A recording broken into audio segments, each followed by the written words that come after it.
Hey, Jared. Hey, Josh. Why did the cow go to Hollywood? Why did the cow go to Hollywood? Mm-hmm.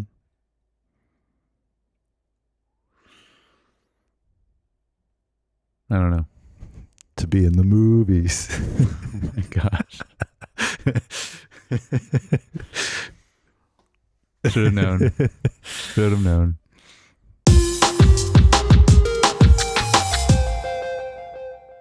Hey, welcome back to Screen Time.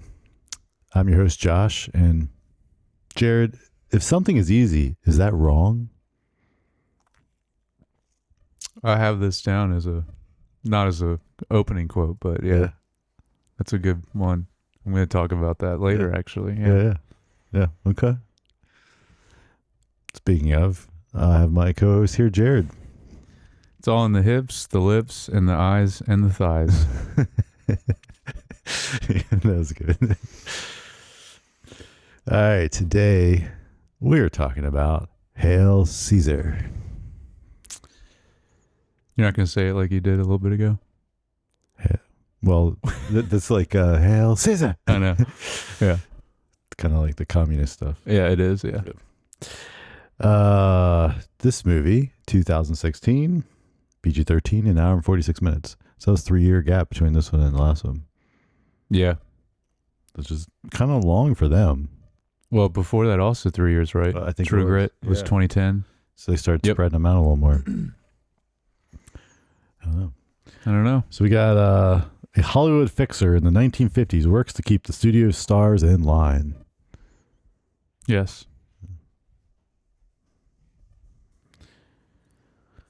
So we got our usual writers, directors. Back to Roger Deakins on the camera. Mm-hmm. Music back to Carter Burwell. Back to technically not the last one. In the last one, yeah. So we're back to the dream team here. Yeah, for the Coens. The dream team. Yeah. Estimated production cost of $22 million, which is actually cheaper than I thought it would be. I was going to ask about this. I thought it would be a lot more. Yeah, with all the cast in there, but I guess they maybe were all willing to like work for nothing. They had to, because also it's the time period, but it's even like what they're doing in the story. It's like that's a lot of cost. There's a lot of sets. Mm-hmm. There's a lot of, unless you're using things that were already around for whatever reason, you know. Yeah, but all that wouldn't have looked period appropriate though. True. You know, you still would have to change a lot. True. So, yeah, that's really good then. You said 22 million? Yeah. Nice. Yeah. So then we have one nominee, Academy nominee, Best Production Design. That's it. Mm-hmm. All right, so then we got a crazy cast in this film. I'm not going to cover everybody because it's just too many. Well, I can cover some if there's like I'm going to cover a handful, and then you can pull out any other standout people you want to mention. Mm-hmm. So we have Josh Brolin, George Clooney, Alden Ehrenreich, or however you say his last name, Ralph Fiennes, Scarlett Johansson, Tilda Swinton, Channing Tatum, Frances McDormand, Jonah Hill. And those are like kind of then you get to like the communist writers. Like all the communist writers are like, you got Fisher Stevens, Patrick Fischler, Tom Musgrave, David Krumholtz, Greg Baldwin, Patrick Carl, and Fred Melamed. Yeah, that's Cy from A Serious Man. Yeah. Got him back. Yeah. Cy Solomon, whatever his name is. By the way, I just listened back to that pod. Yeah. I think that's one of our best. Yeah? Yeah, I was like, this is really good. We'll see if everyone else agrees or not, but I thought it was one of our best. Which is interesting, because I didn't think going into it that would be. I think it's because we had a lot of discussion. We both were caught off guard by how much we actually enjoyed the film in general, I think. And, of course, not knowing anything about it, then it's just like all fresh and new. And then... but then also having a kind of a controversial ending. We talked about that. Yep. I don't think I listened to that one yet. I just did. I mean, yeah. it just came out Monday morning. So, yeah. The only one I forgot, like, what's his name that plays Newman? Wayne Knight. Yeah, Wayne Knight. I didn't have him. I forgot to put him down. Any other ones you got? Yeah, just two others. Clancy Brown, he's in like the final scene, and that's it. But that they're filming. He's, Oh, right, yeah. Because then he was in the Ahsoka. Is that the Yes. guy? That guy, and then of course he passed away. Also, No, not him. No. He oh, I mean, who's that guy? Then isn't that the guy, or is that somebody? No, that's someone else. So Clancy Brown, he was in one episode of Ahsoka, though. Oh, was he? Okay. Am I thinking the same person that was? You're talking about? I'm thinking of the guy that was like right next to George Clooney. And the last scene, yeah, last scene. yeah, he hasn't passed away. Oh, that's not the guy that. Who's the guy that was in Ahsoka that passed away? The one from Mandalorian that passed away, No, Carl Weathers. No, Then who are you? from Ahsoka. That was like he was the other guy that was. Oh no, yeah. No, I guess they kind of do look similar. I know who you're talking about. Yeah. I was thinking that was that guy. No, that's I forget the actor's name, but yeah. Okay, not the same person. No, but yeah, they kind of look similar. No, Clancy Brown is. The one I know him from. He's in that. a lot of stuff. He has a very distinct voice. Yeah. But most well known as Mr. Krabs on SpongeBob. Oh yes, yes. But no, he's been in a lot of. He kind of does a lot of both. He's done a lot of voice acting and a lot of shit. But the other one I had is also only in one scene, but I recognized her, Emily Beecham, because she's in other stuff too. But she was in this AMC show called Into the Badlands that I loved when it was on. Didn't watch that one. Really underrated, and she was one of the main characters in it. But she's the woman in the scene that Alden Ehrenreich's character keeps redoing.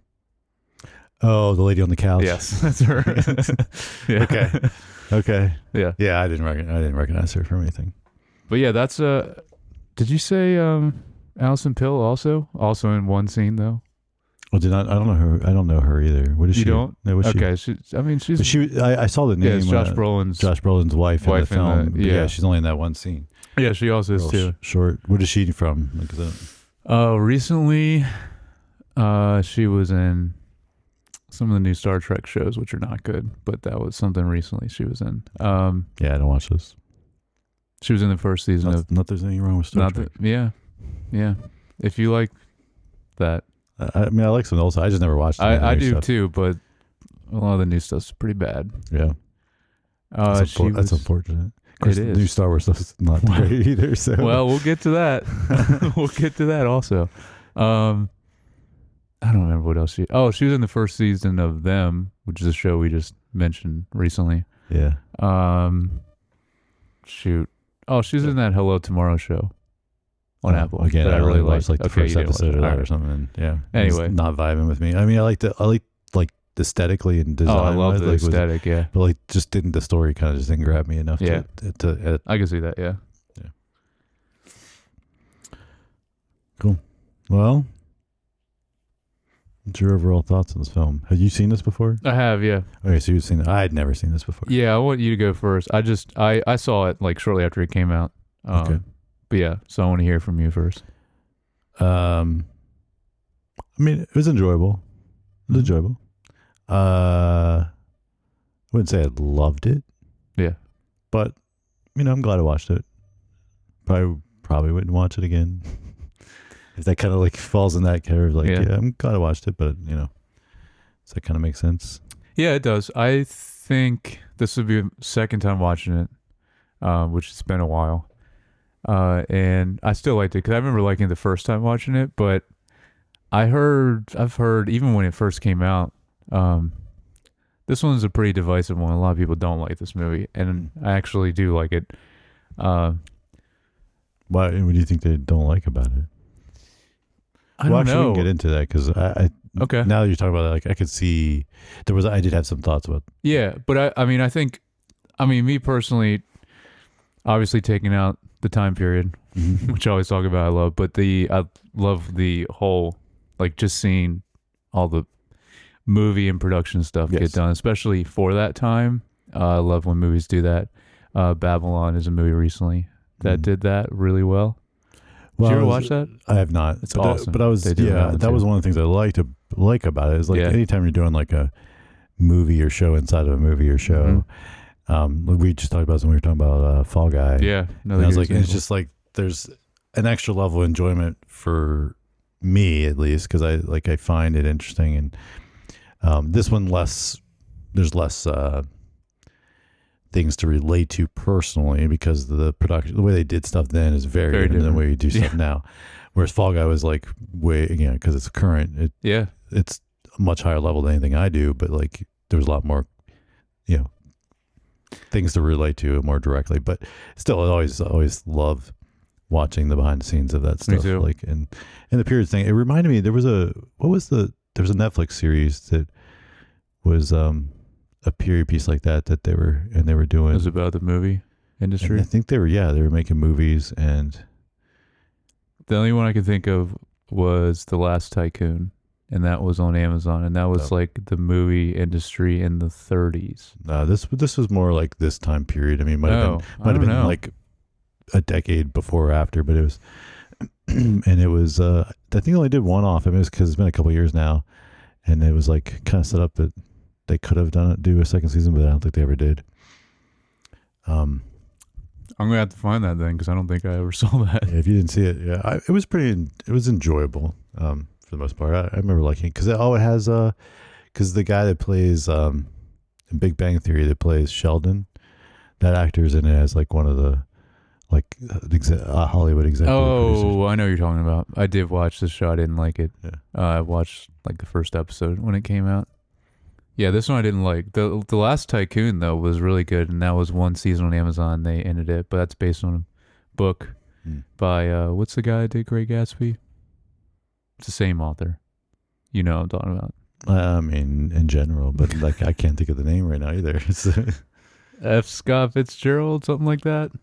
Sounds good. Yeah, enough to something me. like that. Anyway, that's what it's based on. But that one was done really well, and yeah, there's a lot in this I want to get into about probably when we get to cinematography, where it's like how they film things and make it look like back then, which I thought was very cool. Yeah. But yeah, I still like this movie. I was trying to think this time if I thought any different about it. I thought about the same. So yeah, it's not like a really rewatchable movie, like you were saying. But it is still really fun, and there's some pretty great moments. That I forgot about just because I hadn't seen it in a while. Yeah. There's there's definitely some really good scenes in this that there are moments but both though, like some really ridiculous like funny scenes, but also some really good serious stuff too. Yeah. All right, well, let's get into just a little bit more spoiler discussion. So when what I was kind of alluding to was why people wouldn't like it. Because I think because it doesn't necessarily portray Hollywood in the best light. No. And most critics / their peers would probably then like that. That's true. And so I don't know if that's where. Yeah, but I mean, Barton Fink is kind of similar, and I think that one was reviewed better. Okay, but it's also maybe it was a little different though. It was a little bit, but it still was about the writers though, kind of. But this is a different angle on that because it's and then this it makes the actors look like idiots. Yeah. Which then, if you're an actor, you necessarily, but at the same time, they got all these actors to be in it, so whatever. I don't know. Yeah, but they had fun with it. I mean, this is the kind of thing I would hope so, but and that's kind of what you should take away from it. But I don't know, I'm just speculating on maybe why people had more divisiveness about liking it. I don't know. Especially George Clooney is just he's ridiculous in this movie. That's what he does. I feel like he just plays the idiot in all their movies that he's in, and in the Coen's movies at least. Yeah, for sure. Yeah. Because he obviously has played other stuff, but yeah, he's He's like one of the I mean, Brad Pitt's also in it. He's pretty cool, but he plays like one of the coolest people in Ocean's 11. You know what I mean? It's like them too. Yeah. So it's like very different than Yes. the kind of people he plays in these. Yeah. For sure. For sure. Yeah. All right. So just kind of go through some of the scenes I liked and then some of the things I didn't like. And I'll just start it off. Yeah. I don't have much. You know how anyway. much? Oh, okay. Well, I'll do one, then you can go to you. But okay. The one scene you were alluding to earlier about the lady that I didn't recognize I laughed really good at the scene. It was when the director's giving the notes to. Oh, okay. And then they're like, he's like, that just say it the way I say. Mm-hmm. And it's like almost like it's like stupid humor because he's like mimic him, and he's like, why are you saying that? But at that point, I think I was laughing because of the awkward. Because at some level, not like that, but like I've been there, right? Yeah. Like been there you're trying to communicate something without being like, just do it this way, because you want them to put their own creativity into it. So, also, you remember his name, the director, because they say it wrong. He says it wrong. He corrects him, and then he corrects him back. Yeah, but his actual name is like Lawrence Lorenz. Like it's, but if you look at the way it's spelled, it's basically the same. But it's like Lawrence Lorenz or something like that. It's great. Yeah. Yeah. Anyways, I that scene, I love that scene. Yeah, it was really good. Yeah. I mean, even how he's, this first couple times especially, even just how he opens the door and then how he responds when he's on the couch is like, dude, what are you doing? Like, it's so out of left field. And so then another scene that I loved was them in the editing bay. Yes. And when our main guy, Mannix, right? Mannix, his last name? Mannix, yeah. Right? Yeah, Eddie Mannix. Mm-hmm. When he goes in and Frances McDormand's like her scene in this. And like I thought, love that. Like, yeah. In general, just seeing like everything she was doing. The old way they edited stuff. But then like also then seeing it play out, which I think they're saying there, hey, look how good it still ends up because the editor knows what he's doing, regardless of the guy. Because I think that was the point. Yeah, I think there's because it's like, and then you're like, oh, it's actually not that bad. But it's because they got the coverage and then they just spliced things around and made it work. But then there's also like the comical moment where like the tie, her scarf goes in, and she's like, oh, but it works. Yeah, it did.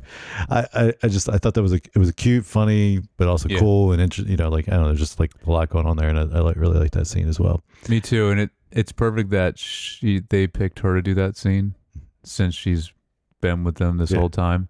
Like I think if someone else didn't, it wouldn't have played out as well. You know what I mean?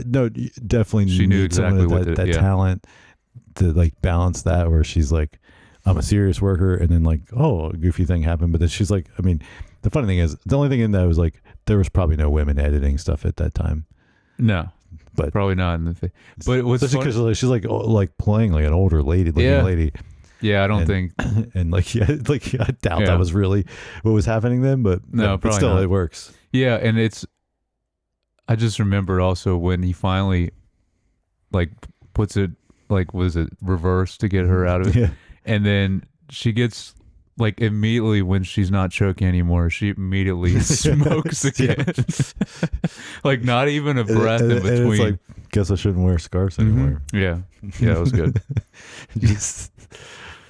Yeah. So what's some before I say some more about what do you got? Stuff you like? Yeah, I have one. It's like the first footage that Eddie's watching in the screening room, like near the beginning. Okay. Of the Caesar dailies, yeah. And it's perfect the way, especially George Clooney's acting, because it's so cheesy, but like how people acted then though in those kind of movies. It was more like a play that was being captured on film and not. Yep. And then my favorite part of that was then there was like a blank spot that said "Divine Presence to be shot," which I thought was a great. Yep. That was good. Yeah. Yeah. Cool. So one of the other scenes I really liked was the all the different priests, rabbi, and pastors sitting around the table when he's presenting the script and he's trying to get. Oh yeah. They're like, so are we accurate? That whole dynamic. Man, I know. As someone who is a Christian, grew up Christian, just understanding like the nuance of those things in general, like so good. The humor, and how different all of them are, and they're interpreted. Interpreting it. Their comments. It was just so funny, and but it ended up working. Like at the end, after all the argument, they're just like, yeah. Well, when they asked him, he's like, well, we don't need to argue. He's like, does it offend any of you? And then, like, we don't need to argue the existence of a deity or something, like, I don't know, some line like that after it all said and done. But I thought that was great, and just so like, he's trying to be like, hey, is this gonna offend anybody? He's like, we want to make sure this is quality, but also like, and then they're like, they go into like the like nitty gritty nuance of each religion, and you're like, but then in the end, they're all, we all agree there's a God. You're like, right? Like, yeah. So, I think that's one other thing I like about this movie is that they do so much with that, where they. I'm trying to think the way to describe it. With the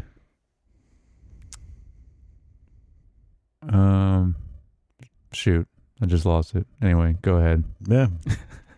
I thought about it when you were talking, but now I forget. Cool. Well, you got anything else for? Yeah, I do.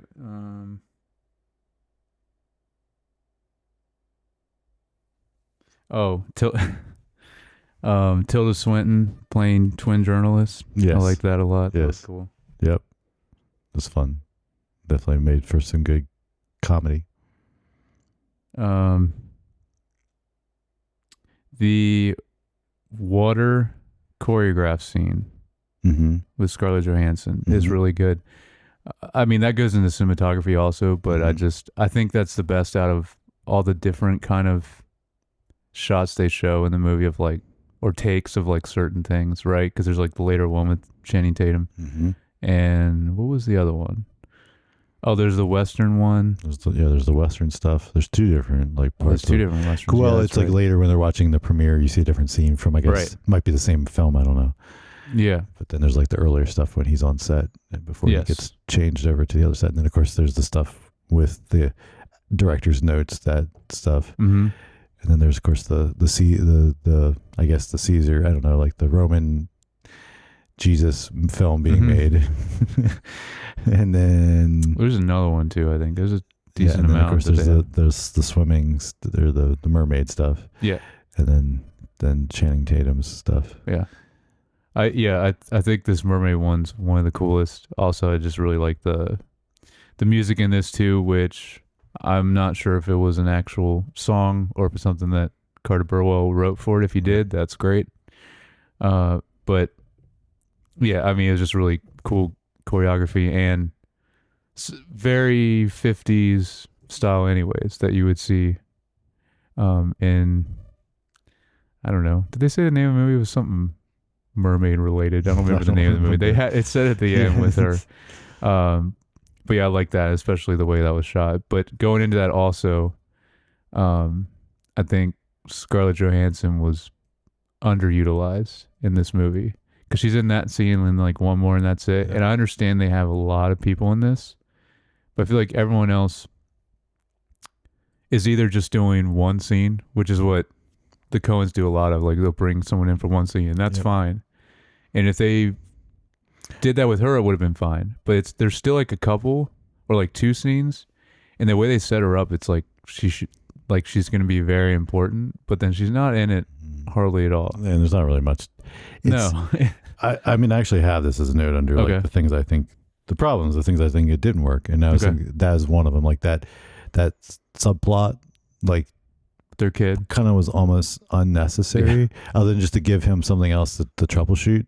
But then, you know, but then like to your point, then they gave her too many scenes or not enough, because as an example, in the beginning, where he pops in and that other girl's getting photographed by somebody, you know, random girl that we don't see ever again. Beginning. No, that's also gives the same, let's say, the same character moment for him, as then if he had to deal with the pregnancy. So if we only saw like the swimming scene, like, and then he just like, and then he had that interaction with her about, and she's like, yeah, I think he's dead. And then that was all we ever saw. Right. That would be fine. But then they try to bring her back, but then it's not enough to warrant really bringing her back. And so then it's because they had Scarlett Johansson, and especially going back even what, about 10, not quite 10 years, 8 years ago, she's probably even bigger than she is now. Oh yeah. This would have been right around Marvel. Yeah. Like where she was Black Widow, right? Right. Yeah, when she 2016. She got really, I mean, she kind of, the 2010s is probably when she really ramped into popularity. Not that she's not popular right now, but I think it's tapered off a little bit. Yeah, no, that was like her kind of peak. Yeah, I agree. In that range. So that's why I figured they would use probably her more. tried to, you know, and maybe they did, like, we got to write a few more in, or they shot some more stuff and cut it for time. I don't know. Because it's like the weird, like this one and the last one, a lot of them are that 140 to 150 minute, like, and they keep it really. They really try to keep it, you know, not to 2 hours, but and I mean this last scene with her was funny though, because that's the only scene with Jonah Hill, and his character was great. True, 100%. Like, but that's like the perfect example is like bringing someone in that you know really well, especially around that time, and doing this like crazy character, and then one scene, that's it. Right, but and then also just to kind of, both those could be separate. Yeah. Right. Like you could have had just some random lady and him have to deal with that. Just not her. Not Scarlett Johansson. And then not try to connect it. And then have the issue with her and have the swimming, singing, and dancing scene. And they didn't have to be connected. And then by connecting them, there's a line at the end. It feels like this, like, There's a line at the end about them. That's why. Yeah. Like they said something about like they get together or something, which is funny. Yeah, because he gets the flowers from her. That's right. But I'm just saying, like, then you kind of trying to create this like ongoing subplot then, but then there wasn't any more meat to it, and that's kind of where it didn't work. Like. Yeah, so I mean that's the main thing is you got to either go, because that's what the Coens do the best. It's like either they're going to be a pretty main character in the movie, or it's going to be more like a cameo where they're in one scene and that's it. And both of those work. But that's what I mean, yeah. She was the perfect example where it was like in between and not really. It didn't really work. But yeah. So yeah, I agree. That's really the only thing that's like doesn't really make sense in this movie. So I'll finish up with stuff I liked. And, and then we'll kind of go to the other things that I thought didn't work.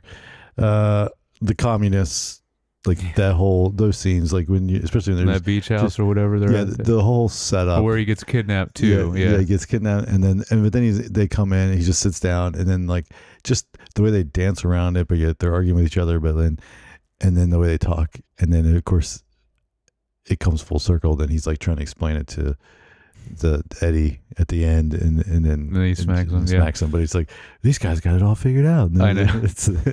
Well, it's great. It's great even when he's first introduced to him, all the communists. He like buys in so easily and quickly too, which is just hilarious. Because then when you cut back to the scene with him later, he's just like all in and like and joining them with it. It's great.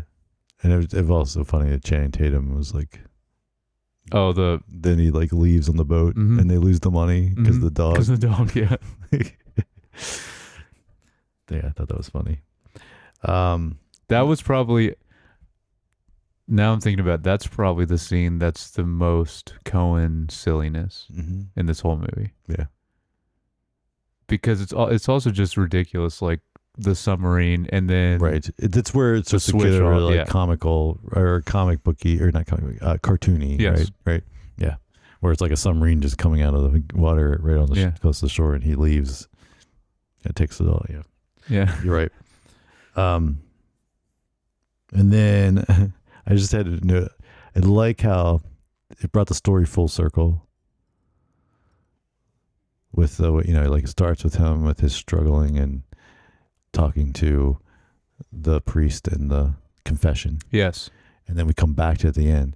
But he's, even though it's only been like, what, 48 hours or something? Probably, yeah. Yeah, something like that. He says it. I just don't remember because he's like, how long since your last confession? Oh, right. And he says how long it is. But yeah, I don't even think it's 48 hours. Yeah, it might not. Yeah. But anyway, but in that time frame, he's, you see that he's grown and like he actually makes he kind of like makes the decision. He realizes, alluding to like the line that I used at the beginning, Mhm. like, and then because I wrote down the other part also just in case you're going to use, because then like he comes back and it's like it's hard. It's so hard that sometimes I don't think I can keep doing it, but it seems right. Mm-hmm. And then, of course, the guy's like, well, God wants you to do things that are right, which is such a like generic answer. Yeah. But it's like what he needs to be like, okay, yeah. For sure. No, that was my final note, was that whole scene and how, what was like the start of that? Yeah, because that's what you used for your quote, where it's like, so is it wrong to do something that's easy? Yeah. Yeah. Yeah.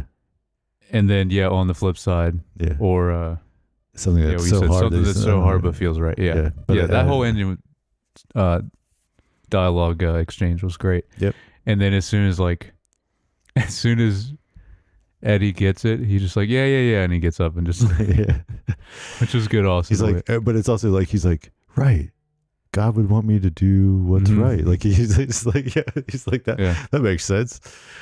But yeah, I like that, and I like to kind of like, and always I really think noted it was, I feel like they tried to do something similar in the previous film where they kind of tried to make it full circle. Yeah, but that was not it failed. And then here's an example of like a couple years later they did the same kind of general idea, but I think it works well. So and that's what I mean about like, because especially that dialogue exchange I think is really good because it's something that like I didn't remember first time watching it, and I thought a lot more about it. I was like, oh, this is really good, and actually like a serious discussion he's having. But then it ends with a little bit of comedy where he's just like, yeah, and starts ignoring him and gets up and leaves. So I think this movie does that really well, pretty much the whole way through. Yeah, it blends does balance that stuff pretty well, very well. Yeah. All right, so just a few things I kind of thought. Again, like I said, I had Scarlett Johansson being like just kind of like we just all talked about. I mean, it also getting her because like the stereotypical character she's playing in this too, like she looks perfect for that. You know, the way she's dressed and everything. Like, so I mean, I imagine that's also why they got her for this. But again, it's like either move in one way or the other with her. I just think they should have fleshed it out a little more if they were going to use her the much they did. But I thought it drug a little bit in the middle, so I think pacing could have been like I think a good start, good finish, but like the middle could have, which is weird because then like we're also kind of saying could use more of some things, but then also think it just kind of slowed down and kind of drug a little bit. I think it's around the because I think that's the weakest of all the scenes where they're shooting stuff is the Channing Tatum bar thing. I think that's where it, for me at least watching this time, that's where I thought it like dragged the most. Yeah. I want to say it was around there. And then just kind of, again, like dealing with some of the subplots, I feel like some of the stuff was kind of not resolved and kind of just like, then it's like randomly thrown in there. Even though like hers was a little like, again, bringing back to like they kind of like have the flowers and like, oh, she ended up marrying him, but I think like some of them are just you kind of like, oh, okay, like the I'm drawing a blank. Which one? Well, I guess like the stuff with the other actor and the. Oh, Like I mean, I guess he went and got George Clooney's character from The Communist, but but yeah, his whole arc was great because he's from the beginning, he's used to only doing westerns and not really saying much. So then it sets up that scene where you were talking about so perfectly, where he's just like, well, and even the director goes in and he's like, this guy can't act. He's like, and then Eddie, I don't remember what he says to him. He's like, he's one of the biggest names in Hollywood. Right, yeah. Make it work, yeah. Do your job. And then, yep. And then, I mean, the take you see of him, you're like, okay, he finally did it. Yeah. But all the takes that he does, especially at first, that's some of the funniest parts, I think, of them. Yeah. All right, so cinematography. Yeah. I really want you to go in on like the lighting and like the effects they do to make it look, because I can recognize it, but I don't know all the aspects of it that I'm like, oh, this looks like, and not every scene, but like, especially like that scene in particular, when they're filming him coming in the room and sitting down on the couch with her, when they show that actually them, I was like, this looks exactly like a 50s movie. I mean, I think it would probably be. I could tell it looked like it was grainy. Some of it's lighting, but I think also they probably used old lenses, like crappier lenses, like just because that can really help make something look different, and then but I'm sure they did some stuff in post also. They kind of make it, because unless they filmed it on old film and did the processing the old way, which I mean maybe they did, but with the budget they have, probably not, because that makes stuff probably more expensive. But you know what I mean, because it's like in those scenes, but it's not every scene, right? Like sometimes it looks like a modern movie from 2016, right? Well, so it's like when they're showing it from a perspective of, like if you were watching it and you were watching the film, yes. And like, then yes, that's when it looks authentic, right? Mm-hmm. And then but then if it's like you're kind of seeing some of the behind the scenes mixed with the performancing of stuff on the sound stages or whatnot, that stuff is filmed the same as the rest of the film, which then has a modern look, but still at the same time with vintage, the period accurate, like obviously costume design or whatever, which is what it was nominated for. Is he doing something very different lighting wise to what his kind of signature thing is with this? I don't think so. No, I mean more in like those kind of soundstage scenes. I mean, the stuff on the camera, they probably were doing stuff, but I mean, the reality is they probably shot those two separate things. Right. Like, they're not going to really roll cameras, and then they probably shot that stuff as coverage later, and probably, everything else is just a set, and then they swapped in things. So. I always wondered that, because anytime because we were just talking about how we both really like movies or shows that are about like filming something, whether it be just filming a movie or filming something on a set. And I always feel like making that is like, I feel like would be extra hard and confusing, because you know what I mean? Because you're essentially setting up twice, right? Yeah, pretty much. Like, and even harder if it's a period thing. So it's like, okay, we're setting up our stuff, but then we have to set up everything that's from the 50s too. Although maybe if it's modern, that'd be more confusing, because then everything would be the same. I don't know. Yeah, I don't know. But anyway, I always think about that with those kind of things. It's definitely something that you could get messy real quick. Yeah, that's what I feel like it would happen. You'd have to have someone literally on set just for that, probably. Probably hire someone just for that to make sure it doesn't get... Yeah, maybe. I mean, maybe you split it up that way. You have and even maybe a separate... Well, in this case, maybe not. I was going to say maybe you have a separate person like direct those, like the parts direct the film inside the film, or whatever, those scenes. Yeah, actually, that would probably and help like kind of give it a different. But I think that'd be a way to do it, but I would be surprised if these guys did that because they seem to be very like precise and know what they want and don't want from whether it's good or bad. And for the most part, except for like a couple times through their whole filmography, they're pretty economic too with their budgets. Like they, especially, I guess it was because I was just listening to it. A Serious Man, I think you said it was $7 million. Yeah, I was like, man, that's because they filmed it somewhere out Midwest where they probably.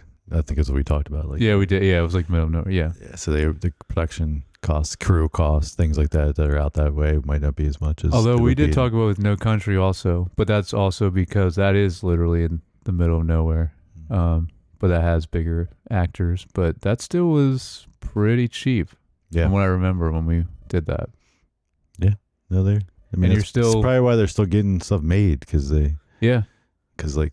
Yeah, we got 2 more movies left, right? In their yeah, I can't. Or 3, something like that. I don't know. We're getting near the end, but I'm always wondering about Deakins though, or is he just like okay with not?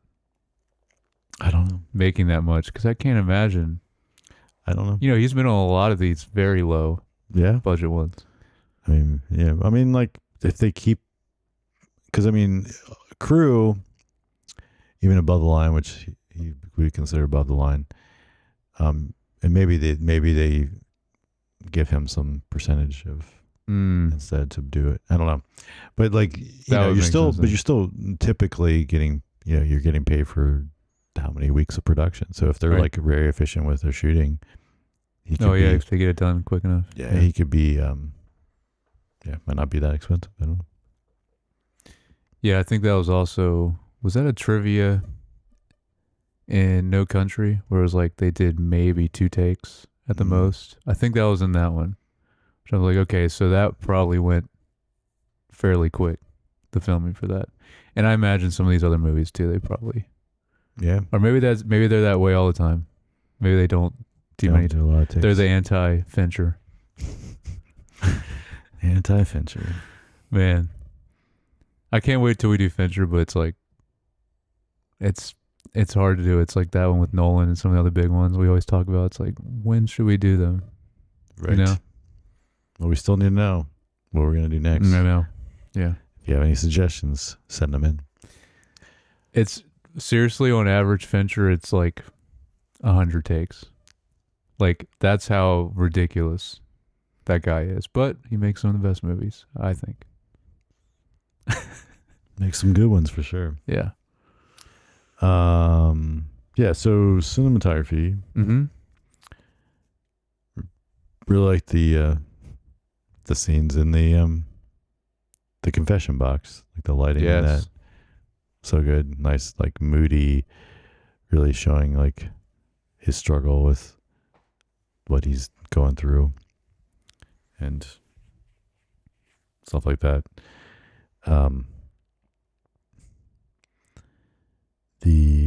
As you alluded to, the underwater shots, really cool looking, and lighting in that was really nice. I liked also, and I noticed it specifically in that one, I think the most, which is also like a thing from that time, is everything looked more saturated and colorful in that too.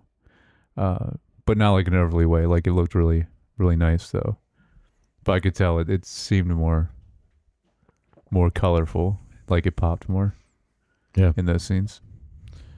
And then the beach house with the communists, like that had a nice, like, just, there was like a little bit of like haze atmosphere that was kind of like always in the space, and it kind of just had this like, I don't know, there was just like they got that feel of like, oh, the sun's coming in all the time, but it's kind of an odor, dust, like a little bit of dust, like these writers are sitting around with, and there's just like kind of dust in the air kind of thing. I don't know, they're just really like that. That made me think of also, because I didn't have anything down specifically for cinematography, but the scene before the submarine comes up I thought that was really cool how they did the lighting for that. Just them on the boat Mhm. at night.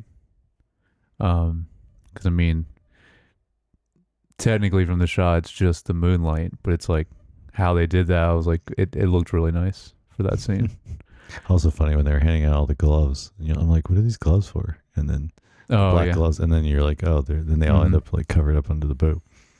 Yep.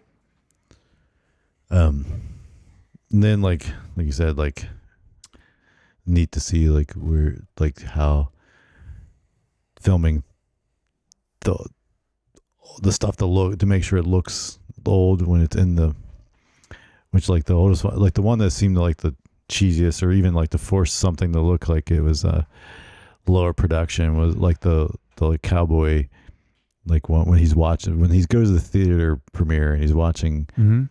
his film and it's like and there's like the scene where he's like just playing guitar on the porch and it's like Yeah. and then the guy like falls into he's like the moon Oh, the is old yeah, the that was film. like the name of the movie. Yeah, Yeah, and it's like it was so kind of but it also fit right and it did. like Yeah. to make it look like that was kind of cool and I just thought that was they just did a good job of that stuff for sure. It's funny you were mentioning the joke they did on The Voice about Deacons, and now I'm like thinking about. I'm like, yeah, I guess he really doesn't ever zoom. I never realized that. Yeah, Or he's barely like moving. it's at everything's all. always just like Static. subtle push in Or that, yeah. or subtle pull out Mm-hmm. on the dolly, like real subtle, like. But there's actually a lot, and then or there's just static shots. Well, not 1917 though. That's That's like the constantly only moving, right. Yeah, that's yeah. But I guess for the most part, yeah, it is. That is his thing.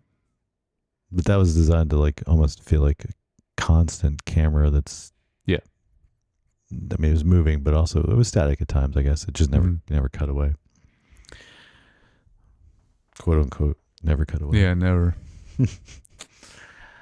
Yeah, if you go back and watch us cover that movie, you'll see how many. It was like 100 and some cuts. I remember we read the trivia. It was like I was like, dang, that's impressive something insane. for not knowing or Yeah. not being able to tell that much Yeah. of that many cuts.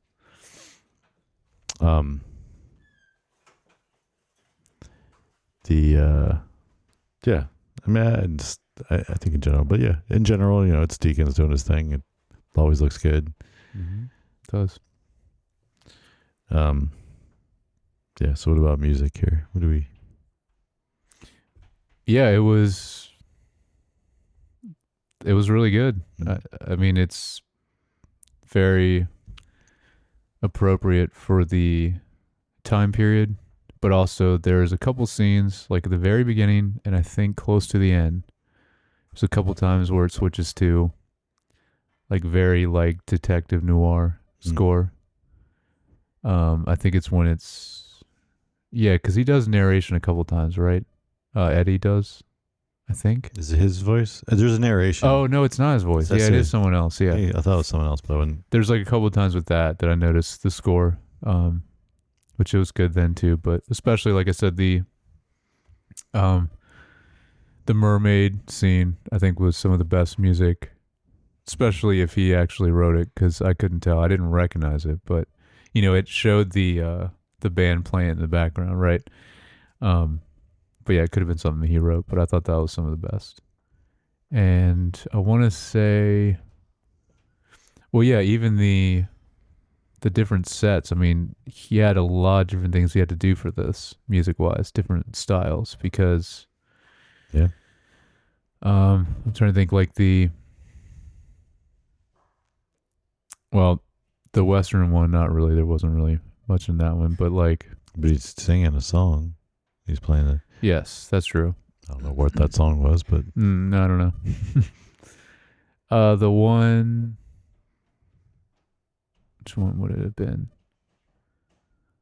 Well, of course, like the bar one. He could have. I'm assuming he wrote that as well. That's very different. There's another one I'm not thinking of, but anyway, so he did a lot in this one. And a lot of variation because he had to for the type of movie this is. It was good. Yeah, I mean, I feel like it seemed competent, like from my perspective. Like there was nothing like that stood out to me that like I was like, oh my gosh, or like a repeating theme that I was like, oh yeah, that like and maybe it Yeah. was there and I just didn't catch it. No, I don't think there was a like kind of main Mhm. melody in this. Yeah, I don't think so. So themes and messages. I don't have anything. You got nothing? No. Got nothing? Well, I kind of come back to, I mean, to me, it was like the stuff, a little bit what I talked in the beginning of like how, and it kind of, the Lockheed Martin guy kind of says it, Mm-hmm. where it's like, what you're doing doesn't matter, like, and then there's like kind of like that tension of like creating art as a business, right? Which is what Hollywood is, versus like, making tech and things for that people are going to use for, I guess defense or whatever. Like, Lockheed Martin does all kinds of crap, but like, Yeah. but or parts for planes or whatever, whatever I can't remember what he was trying to sell them then, but like he kind of just is like, what you do doesn't matter. What I do matters. It's come over here and do what we do because it matters. He said it nice, like kind of like better than that, but like, so I think that's like kind of an overall art. Like again, like the there's an overall theme in there of like that tension. Like that, I don't think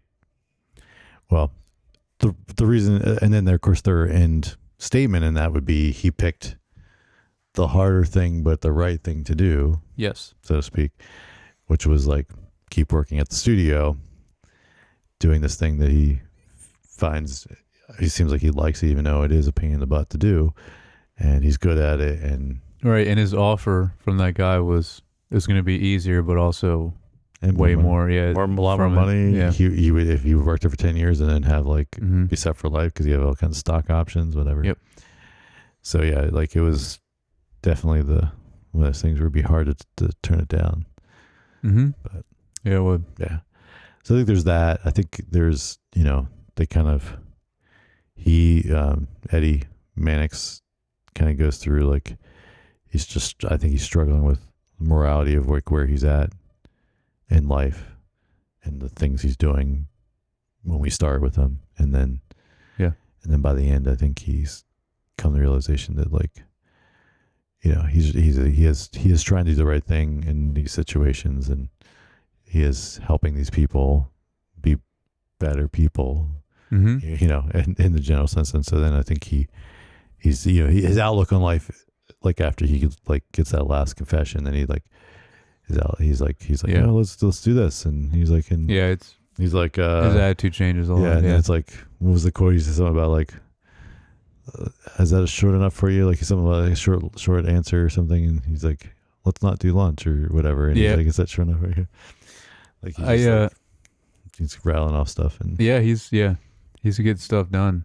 Mm-hmm. I just remembered when they finally do at the end, where after he slaps George Clooney, but then it's like he's like basically reinforcing him like, hey, you're a movie star, go be a movie star or whatever. Mm-hmm. The final scene that I was talking about with George Clooney and Clancy Brown next to him, is so great. And his speech, which what they call it? It was like the speech of the. They had a name for it. But anyway, he does that, and it's so good. And then it's like literally the final line is what he messes up. Yep. Like this long speech that you think he's gonna nail all of it. It's great. Well, and also like he's so believable. Like he's believing it. Yeah. Like he's delivering it and he's believing it, which is also like credit to George Clooney's acting. Like to be able to do that and turn that on for those scenes, but then like be the idiot he is like a minute later, because then like everyone around's watching and like they're all like almost tearing up. And like nodding and tearing up. Yeah, and they're just like feeling it, and then he misses the line, they call cut, and then he's just like did back to his own idiot self, and and you're just like, oh my gosh. Like, also I just remembered literally going into that scene too, the guy talking to the guy on the cross and like, hey, you are you a regular and extra or whatever he said, dude. Yep. That was hilarious. Do you get a hot lunch or a cold Yep. lunch? And he's like, oh, I think so. And he's I like, think I'm a regular. that was great too. There's You're some like really good comedic moments like that Yes. in this. Yeah. For sure. Well, let's do a little trivia. I forgot to bring it up.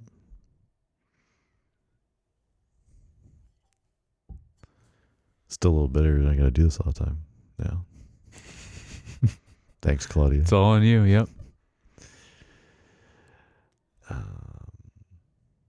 also think I wish Wayne Knight was in this more. Yeah, that scene was good. With he's like, they put Like the stuff first in- film or the first set that they're filming. Yeah. for the Russian, and he's like trying to he puts the stuff in the drink, and then the guy's like, "What are you doing over here? You're supposed to be." And then then they talk about after that like he's trying to convince him like everyone else is fine, but they're basically saying like extras are sketchy. When they talk about something like that, that was funny too. They were like, you never know with extras or something. They're like, there's good extras, but then it was funny. yeah.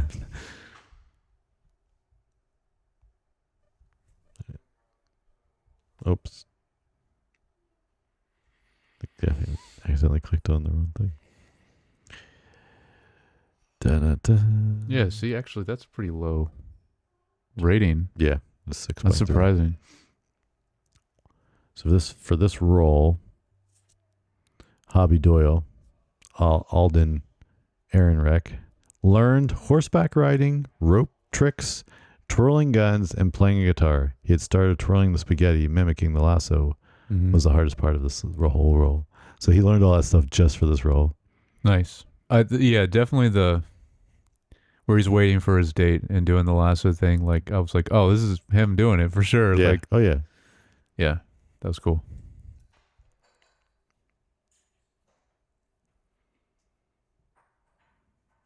I haven't really seen him in too many things, but he's a great actor too. Mm-hmm. I mean, I didn't really like him as Han Solo, but like, right. No, you're right. Like, yeah, I mean, that's the problem. Like, I mean, all like, well, also he was just trying to be Harrison Ford in that. You know what I mean? Yeah. Like it's, but yeah, I like him. He's a good actor. yeah. So the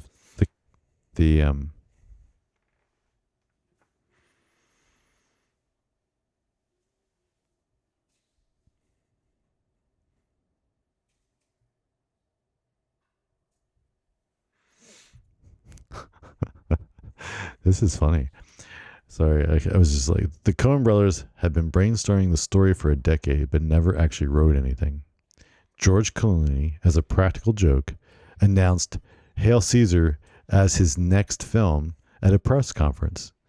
And then the Coens received so much publicity over Clooney's statement that they were effectively forced to make the film a reality. Nice. That's hilarious. The character Eddie Mannix was based on a real studio executive, E.J. Mannix, who served not only as a producer, but also as a legendary fixer at MGM. Okay. I figured it was based on someone. Yeah. Was he in the, like, is that one of the, no, that was Paramount, not MGM. Like for the, for the offer. The Offer, yeah. Yeah, that was Paramount. The fictional studio, Capitol Pictures, previously appeared in Barton Fink. Mm-hmm. I figured there was a connection there, yeah. This just would have been a little later, right? Because Barton Fink was the 40s, wasn't it? Yes, I think so. Yeah.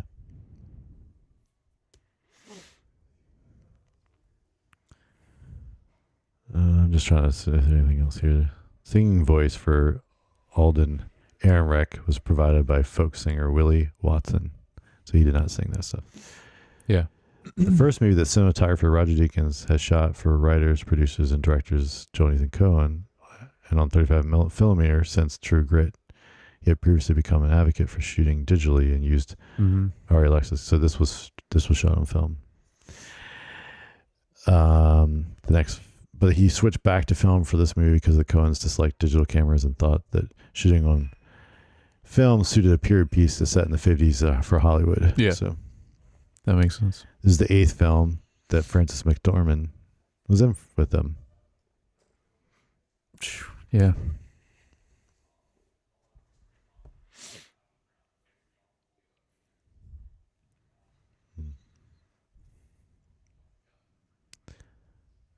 Yeah, the movie, the Hail Caesar, the movie within the movie, paid several tributes to Ben-Hur, including matching subtitle A Tale of the Christ, in a scene in which a Roman general portrayed by George Clooney becomes speechless upon encountering Jesus Christ. Oh, that's what that scene was? Okay. That was good, too. Always different reactions.